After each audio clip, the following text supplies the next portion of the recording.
ముఖ్యమంత్రి రేవంత్ రెడ్డి తెలంగాణలో ఆ మధ్య సినీ ఇండస్ట్రీకి సంబంధించి ఓ ప్రత్యేకమైన ఆచారాన్ని తీసుకొచ్చారు.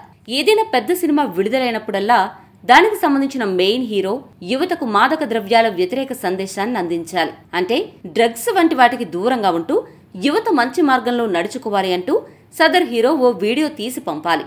ఎన్టీఆర్, అల్లు అర్జున్, రామ్ చరణ్, విజయ్ దేవరకొండ వంటి స్టార్లందరూ ఇలాంటి వీడియోలు చేశారు కూడా.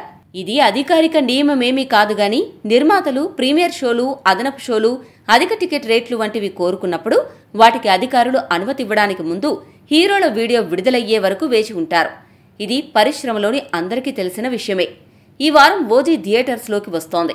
ఈ సినిమాకు ఇప్పటికే అదనపు టికెట్ ధరలు, ప్రత్యేక షోలు వేసుకునేందుకు అనుమతి మంజూరైంది.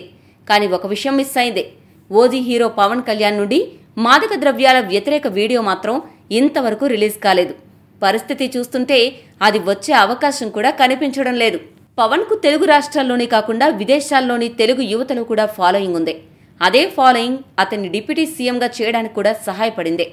యువత డ్రగ్స్ కు దూరంగా ఉండాలని కోరుతూ ఆయన వీడియో చేస్తే దాని ప్రభావం చాలా ఎఫెక్టివ్గా ఉంటుంది. కానీ ఆయన నుంచి అటువంటిదేదీ కనిపించడం లేదు. ఒకవేళ అలా జరిగి ఉంటే స్పెషల్ షోస్, స్పెషల్ టికెట్ రేట్లు, షో అనుమతులు మంజూరు కాకముందే వీడియో వచ్చి ఉండేది. కానీ పవన్ కు సంబంధించి అటువంటి వీడియో ఎక్కడా కనిపించలేదు.